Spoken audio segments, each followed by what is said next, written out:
आम ओडिशार पश्चिम ओडिशार बरगढ़ जिलार घेहेश्वर ग्राम से जमींदारी परिवार जन्म थिला। जड़े आदिवासी स्वाधीनता संग्रामी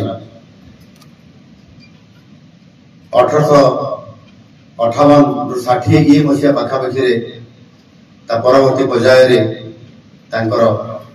विषय अनेक कथा अच्छी, किंतु पूर्व सरकार एभली बरपुत्र को जी कि ये भारत वर्षर स्वाधीनता संग्राम रे झांस देइथिले।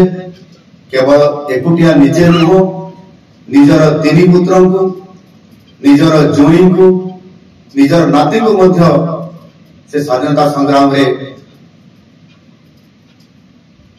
लड़ाई करिया पाई, संघर्ष करिया पाई से लगे देइथिले।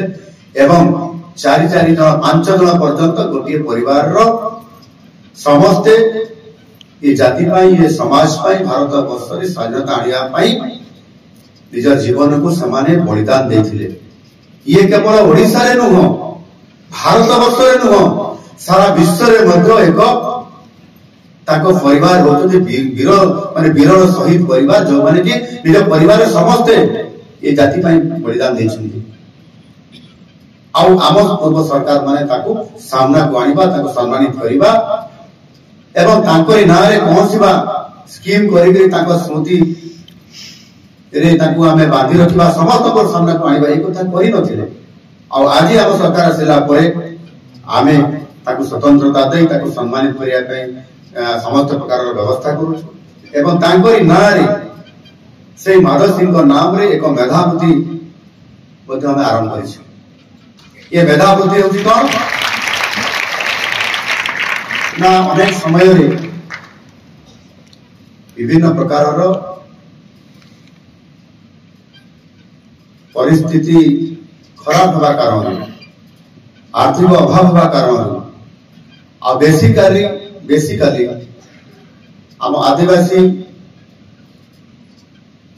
परिवार मानक देखा जाए कि समाने तांकर पिला मानकु पाठ पढ़ाइया उच्च शिक्षा देवा समाने आर्थिक अभाव कारण मध्य कुंठाबोध होता।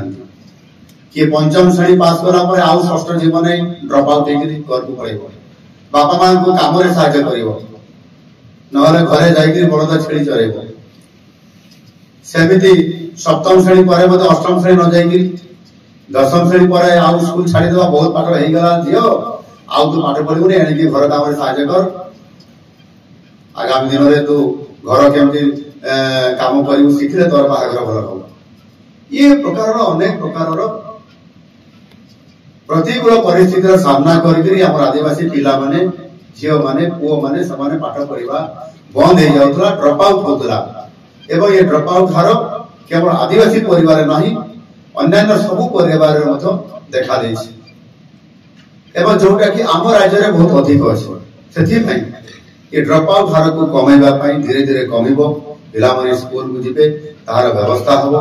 सेथिपाई छात्र छात्री मानकु एक मेधावृत्ति स्कीम माध्यम रे जाकि माधव सिंह हाथ खर्च पांठी योजना, ये माधव सिंह हाथ खर्च पांठी योजना माध्यम रे सेही पिला मानकु 5000 टका लेखा हाथ खर्च दिया जिवो। आ समाने सेही पैसा माध्यम रे पाठ पढ़िबा पाई, स्कूल को जिबा पाई आग्रह करिवे एवं बही खाता आवश्यक अनुसारिक सब व्यवस्था मध्य से करिपारिबे।